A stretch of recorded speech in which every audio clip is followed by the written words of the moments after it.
Mesdames et messieurs, rebonjour, réforme électorale et encore, réforme de la centrale électorale et encore, on en parle avec le politique. Mais cette fois-ci, il y a une conférence qui s'est ouverte à Kinshasa avec le professeur Bob Kabamba, qui a semblé être une conférence unicolore avec la participation de seulement la MOUCA, sans cash, sans FCC.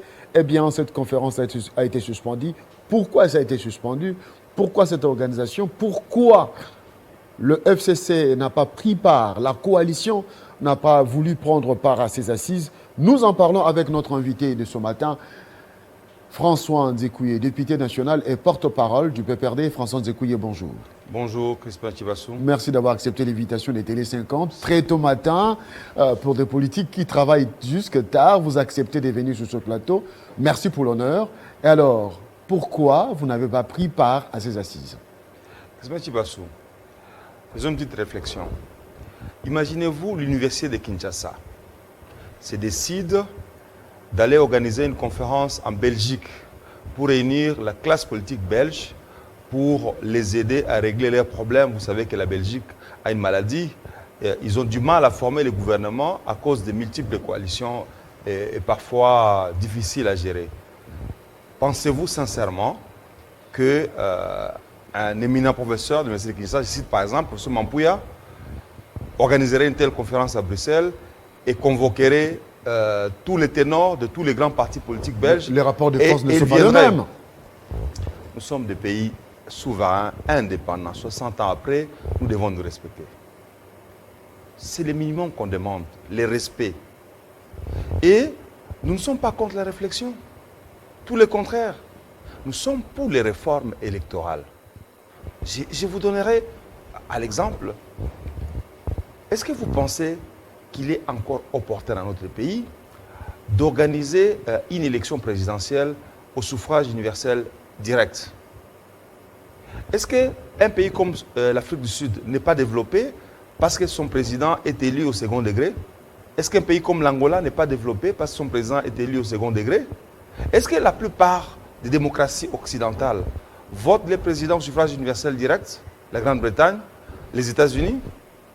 Mais cette élection directe entraîne un coût énorme, ça entraîne des conflits et souvent des morts d'hommes. Deuxièmement, cette élection directe fait cohabiter, l'expérience nous la vivons aujourd'hui, une majorité parlementaire et un président qui n'a pas de majorité parlementaire. Or, une élection indirecte voudrait qu'on organise d'abord les élections législatives et les présidents soient issus d'une majorité, ce qui entraînerait une cohérence. Vous remarquez aujourd'hui notre président, il est obligé de créer des structures et des structures à la présidence. Pourquoi? Parce qu'il n'a pas totalement confiance à son gouvernement. Parce qu'il n'a pas toutes les manettes du pouvoir. Voilà une réflexion qui mérite d'être menée. Mais ça mérite d'être mené où? Dans les institutions. Nous avons déjà une proposition de loi de notre estimé collègue Loutoundoula. Pourquoi n'attendrions-nous pas ce moment-là pour venir apporter dans les commissions? On reçoit tous les experts, y compris étrangers. Il n'y a pas de problème à cela. Mais que la commande, l'institution qui mène les réformes soit une institution congolaise. C'est tout ce qu'on demande. Mais la problématique est que, oui, on a déposé cette proposition de loi, mais pourquoi attendre son examen en plénière? Ça n'a jamais été programmé par les bureaux. Ça le sera. Ça le sera. Encore que le momentum où on pose la question des réformes électorales paraît suspect. On veut donner l'impression à l'opinion que réforme électorale signifie réforme des personnes. Non, nous devons faire des réformes impersonnelles. Je ne crois pas que nous puissions trouver un mécanisme meilleur que celui que nous avons en termes de structure dirigeante de la CENI. Aujourd'hui, nous avons une structure de la CENI qui est, disons, quadripartite. Il y a la société civile qui est dedans, il y a la majorité, il y a l'opposition. Et même au sein de la société civile, on tient compte de toutes les composantes intéressées aux élections. Ça veut dire les confessions religieuses, les institutions des femmes, mais aussi des organisations qui s'intéressent aux questions électorales. Donc c'est vraiment une alchimie qui permet à ce que tout le monde contrôle tout le monde. Et donc, la suspicion en termes d'individus ne devrait pas exister. Sauf, bien évidemment, ceux qui ont tendance à stigmatiser les autres et à ne pas accepter les candidats qui sont proposés, comme du reste, cela a été le cas avec Malou Malou, ça a été le cas avec Boy Mulunda, et cela a été avec Nanga, et ça pourra l'être, même si certains peuvent dire on me croit à Ronsa Malonda, toute autre personne qui viendra sera contestée parce que c'est l'habitude de certains courants au sein des églises. Donc, j'estime aujourd'hui que les réformes doivent être impersonnelles. Et les réformes doivent être considérées dans la durée. Nous ne devons pas, à chaque cycle électoral, nous dire nous devons réviser la loi parce que cette loi ne s'adapte pas à telle ou telle personne. Non. C'est cela, réfléchir pour l'État. Est-ce que c'est normal aujourd'hui qu'on continue à voter des assemblées provinciales qui, quand vous regardez dans l'ensemble des provinces, 26 provinces, le nombre d'édits qui sont produits ne dépasse même pas 5. Est-ce que c'est normal?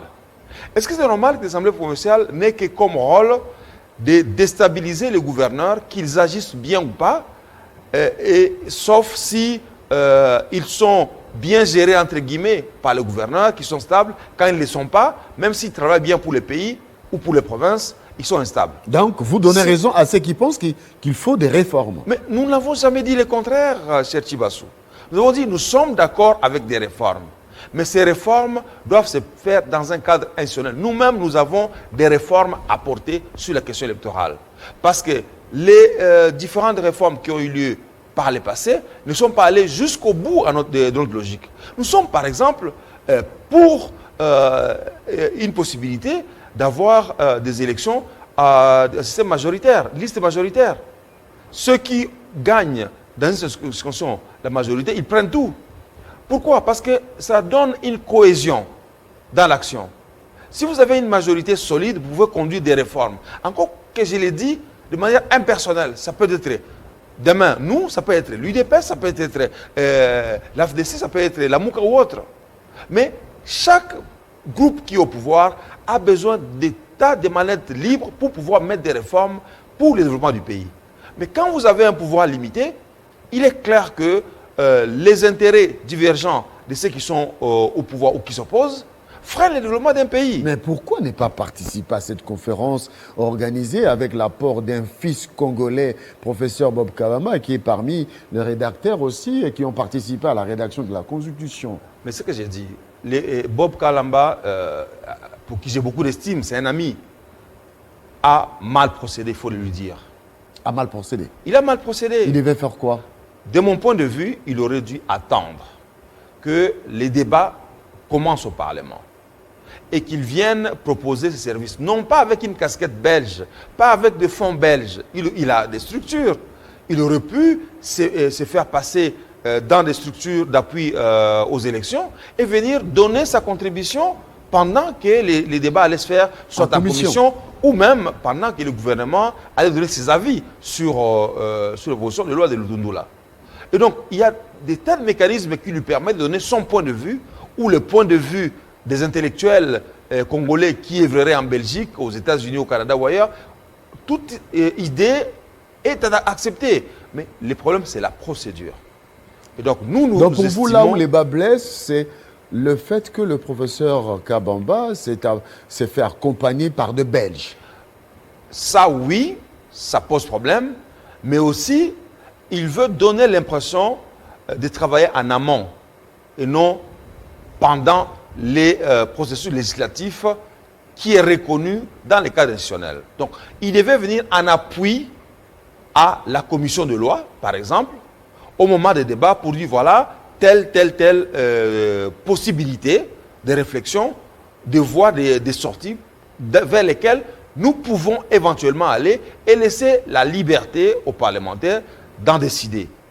Et donc, il ne devrait pas, lui, comme d'ailleurs nous l'avons reproché à d'autres éminents collègues et intellectuels congolais, les groupes de 13 ou de 12, c'est selon, nous leur avons reproché le fait que, en dépit de leur éminence grise, reconnue nationalement et internationalement, ils avaient un cadre, parce que la majorité d'entre eux sont des éminents collègues parlementaires, qui ont toujours la parole à l'hémicycle et dont les points de vue sont très souvent convaincants.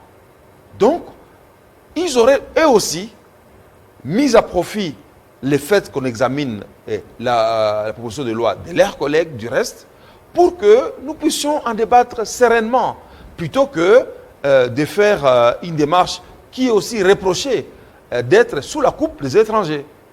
Parce que plusieurs informations circulent selon lesquelles ils auraient bénéficié des financements de certaines chancelleries occidentales pour pouvoir faire ce qu'ils sont en train de faire. Aujourd'hui, ils sont en voyage à Lubumbashi, mais avec quels frais? Croyez-vous qu'ils prennent de leur poche pour faire ces démarches-là? Ce sont des députés, ils ont les émoluments. Non, les émoluments de députés ne permettent pas de se prendre en charge au-delà d'un certain minimum. Nous n'allons pas entrer dans ces détails-là aujourd'hui. Mais j'estime que les collègues qui ont entrepris ces démarches-là, les 12 ou les 13, auraient pu attendre eux aussi. C'est vrai, en politique, on a besoin de se faire une publicité, on a besoin de se faire une renommée. C'est leur liberté. Mais au finish, nous allons aboutir où? Nous allons aboutir au Parlement. Nous allons examiner ces lois. Vous avez beau faire des conférences à gauche, à droite. Si vous y allez et que vos idées ne passent pas, quel est le résultat? Ou même si vous y allez, vos idées sont acceptées par des gens. Et ça revient au Parlement. Nous disons non. Vous aurez fait quoi? Mais à leur démarche, c'est aussi faire pression à l'Assemblée nationale de pouvoir aligner ces projets. Ce n'est pas avec cette manière-là. Avec ce qui se passe aujourd'hui, conférence, les 13 qui consultent, eh bien, on aura du mal à voir. Le bureau de l'Assemblée nationale n'est pas aligné à la proposition de loi. Qui a dit que l'Assemblée n'avait pas voulu aligner ces propositions de loi? Nous avons des agendas. Parfois, il y a des lois qu'on considère plus prioritaires que d'autres. D'abord, nous avons fonctionné dans un format très réduit pendant cette session, vous le savez. L'état d'urgence. Oui. Est-ce qu'une loi comme celle-là, qui pose polémique, doit-elle être votée dans un format de 107 députés au moment où nous sommes 500? Ça posait quand même un problème. Le Covid est en train de passer, nous l'espérons. Vous l'avez dit, nous devons continuer les mesures barrières, nous devons continuer à nous protéger. On les recommande à nos enfants qui passent la TENAFEP aujourd'hui. Je souhaite d'ailleurs bonne chance à Franck Junior Nzekouye, mon fils cadet qui fait les TENAFEP aujourd'hui. Il a la bénédiction de son père. Oui, il a la bénédiction de son père et il est plus intelligent que son père. Donc, je suis certain qu'il passera bien son TENAFEP aujourd'hui. Et donc, nous disons, faisons les choses dans la sérénité.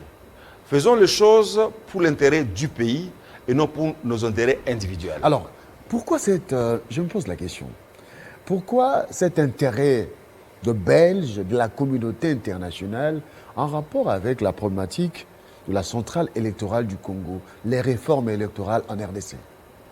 C'est suspect. Je vous dirais, cher ami, rappelez-vous, en 2011, on avait besoin de l'appui de la communauté internationale pour organiser les élections.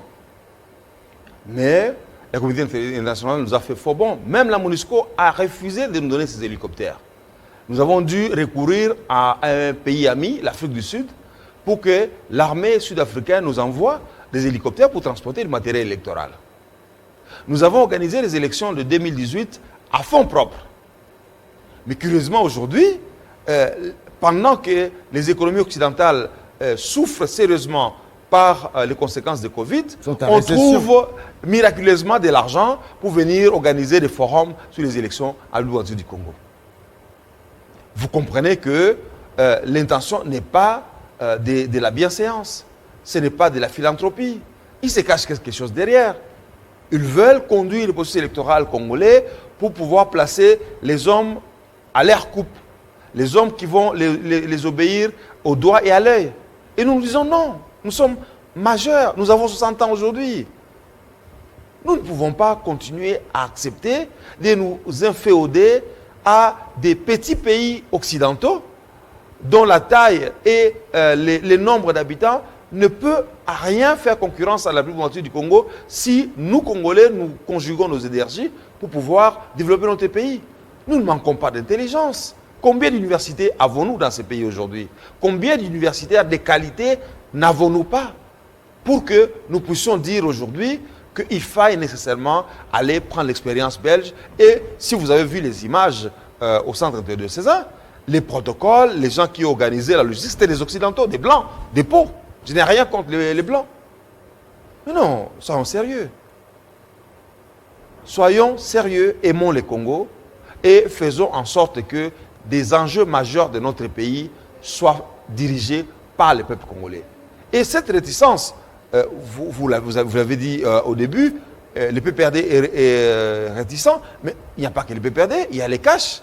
Si vous avez suivi mon collègue Léon Moubika hier sur Top Congo, il a dit exactement la même chose que nous. Nous ne pouvons pas, 60 ans après, être téléguidés par les Occidentaux pour des réformes. Alors, pour vous, ça coïncide mal. Fayoulou rentre, réforme électorale, et le discours de Fayoulou, il envisage l'organisation des élections anticipées. Il y a le dessous des cartes. Je ne sais pas. Le discours de Fayoulou n'est pas nouveau. Vous vous rappelez qu'au lendemain des élections, il a déjà proposé ce schéma. Que d'ailleurs, même avant les élections, il disait, nous allons aux élections, tel passe, 2 ans après, nous allons organiser de nouvelles élections. C'est son schéma à lui. Mais c'est légitime. C'est quelqu'un qui est pressé d'accéder au pouvoir. Il croit que si on organise des élections dans 2 ans, il sera encore souvent populaire pour être élu. C'est son droit. Mais nous savons que la Constitution de notre pays et nos lois prévoient un cycle électoral tous les 5 ans. Alors l'organisation de cette conférence jette l'opprobre sur les institutions de la République, ici, l'Assemblée nationale et le Sénat. Donc vous avez l'impression qu'on ne vous considère pas comme des hommes intelligents. Non, le problème n'est pas à ce niveau-là. Le problème est que ceux qui ne sont pas dans les institutions, encore que je ne sais pas qui ne sont pas dans les institutions aujourd'hui. Parce que la Mouka est dans les institutions. Ah bon? Oui, parce que la Mouka est au Parlement. Le Parlement est une institution de la République. Ne pas être au gouvernement ne signifie pas ne pas être dans les institutions. Et donc, la Mouka, avec 107 députés, si je ne m'abuse, a suffisamment du personnel à l'Assemblée nationale pour faire porter ces réformes. Et donc, c'est difficile de comprendre cette tendance à croire qu'en réunissant des leaders, parce que vous avez remarqué qui était invité.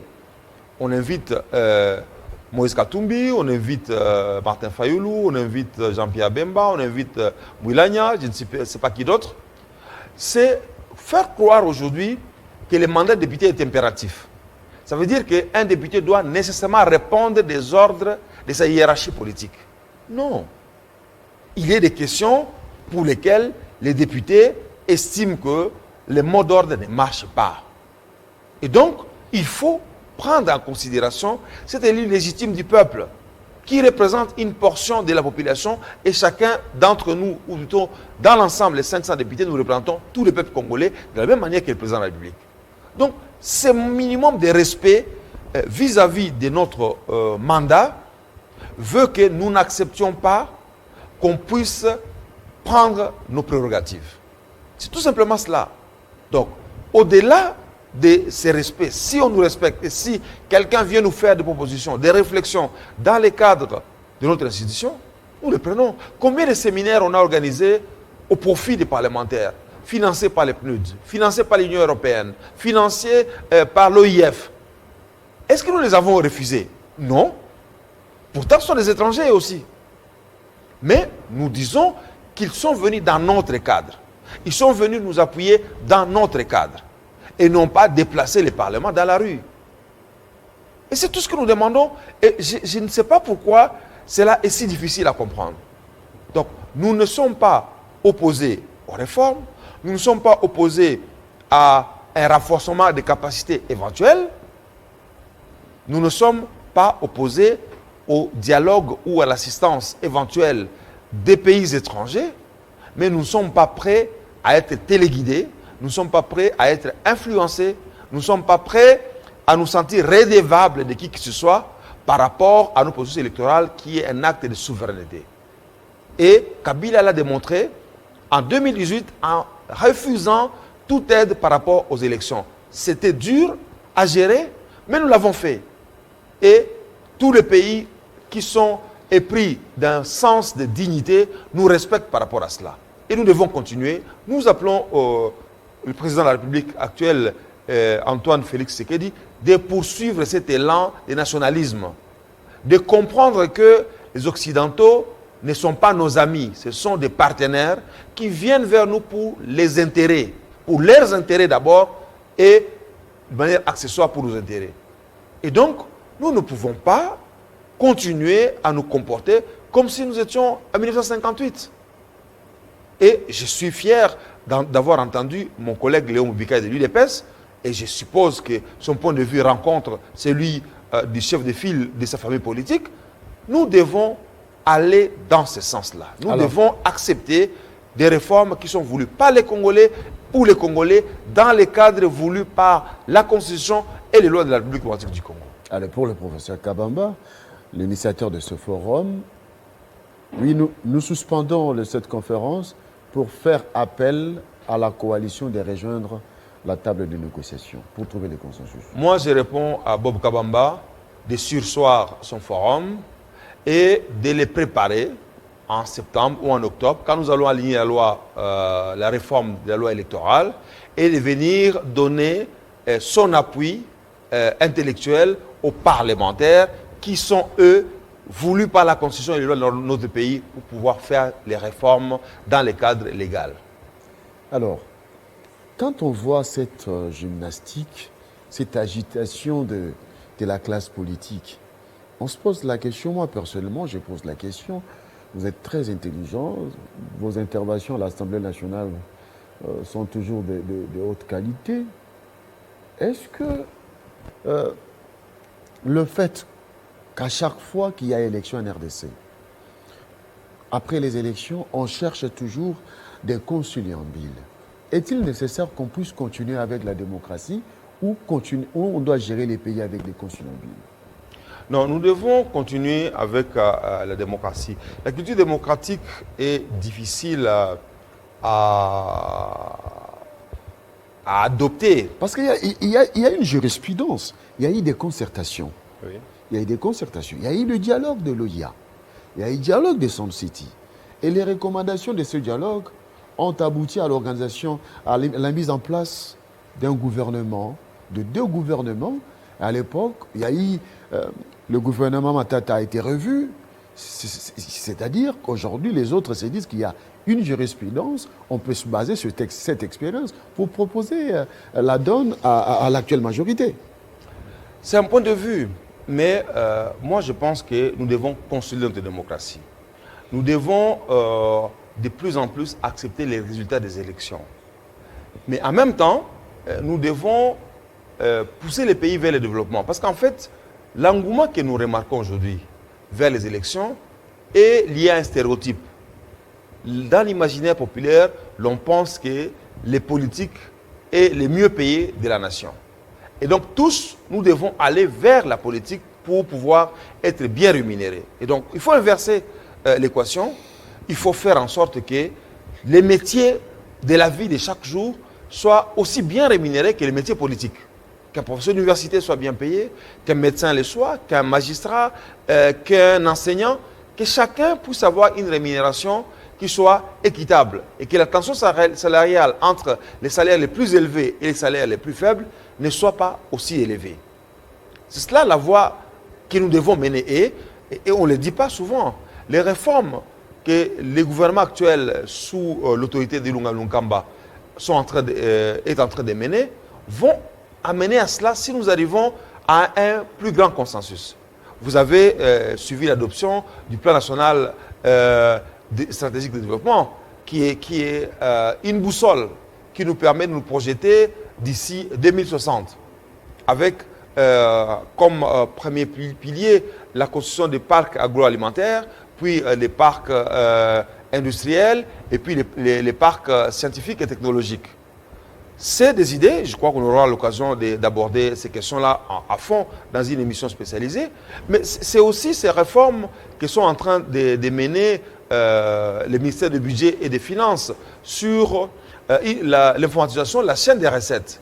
C'est aussi cette réforme que nous voyons aujourd'hui aux affaires foncières où on veut informatiser les titres fonciers, avoir un cadastre foncier, comme nous avons au cadastre minier. ce qui réduirait les conflits que nous connaissons aujourd'hui dans les cours de tribunaux. 80% des conflits sont des conflits fonciers. Ça permettra aussi également la titrisation des avoirs des entreprises publiques de l'État pour pouvoir avoir des financements grâce à des titres qui sont reconnus au niveau national et international. Il y a des réformes qui sont en train de s'implanter aujourd'hui. Et ces réformes vont permettre à ce que nous puissions avoir davantage de moyens dans le pays et permettre à ce que les Congolais soient mieux rémunérés. Et à ce moment-là, il y aura moins d'engouement à faire la politique. Et je crois que nous arriverons à une certaine sérénité dans 10, 15 ans, de manière à ce que, quand on va dans une élection, d'abord les candidats aux élections devront diminuer. Et une fois qu'on a perdu une élection, on ne s'en fait pas trop parce qu'on est notre métier. Mais aujourd'hui, nous avons une classe politique de gens qui sont des chômeurs, en dehors de la politique, qui n'ont rien d'autre à faire.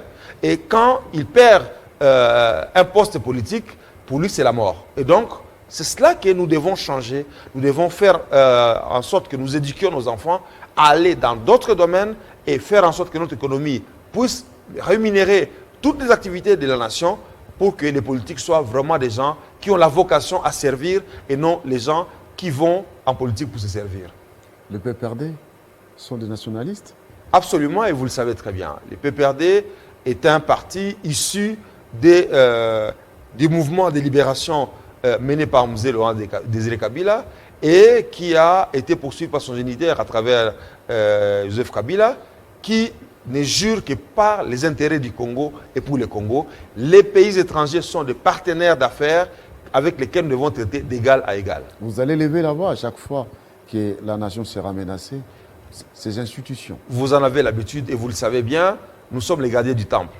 Et nous nous battrons jusqu'à la dernière goutte de notre sang pour que ce Congo reste uni, que nous puissions défendre les intérêts du Congo avant les intérêts des étrangers et avant nos propres intérêts. On va terminer par cette question. C'est pourquoi vous avez voulu étendre les champs de votre parti politique en implantant le PPRD partout, même au quartier, même dans les quartiers. C'est l'ambition normale de tout parti politique. Si un parti politique n'a pas comme objectif la conquête et la pérennisation du pouvoir, il n'a pas sa place sur la scène politique. Et donc, nous, PPRD, dès que nous avons fini une élection, nous préparons la suivante. Et nous estimons que nous sommes le premier parti politique de ce pays. Nous devons le demeurer et éventuellement augmenter le nombre de nos députés au prochain mandat. Pourquoi pas avoir une majorité avec les seuls membres du PPRD. Bien évidemment, c'est une équation très difficile à résoudre et nous pensons que le Congo ressemble tout peu à la Belgique où on n'arrive pas toujours à dessiner des majorités et donc les coalitions s'imposent et nous continuerons chaque fois que cela sera nécessaire d'être dans des coalitions, mais l'ambition légitime que nous développons est que les PPRD s'implantent partout et que nous puissions un jour avoir une majorité totalement PPRD. François Nzekouye, député national PPRD, porte-parole du PPRD. Merci. Je vous en prie, c'était un grand plaisir encore d'être devant vos millions de téléspectateurs à travers les pays et à travers le monde et je vous remercie de m'avoir invité. Merci beaucoup et bonne chance au jeune Nzekouye qui présente son TENAFEP. Merci. Mesdames et messieurs, ça en a donc fini avec Nzekouye, honorable député, porte-parole du PPRD. Donc il a porté la voix du PPRD. C'est la position du PPRD qui est présentée. Le PPRD n'est pas d'accord avec ce forum réalisé à Kinshasa sur les réformes électorales. Il faudra rejoindre le cadre institutionnel. Dans quelques instants, ça sera avec notre deuxième invité. Tout de suite.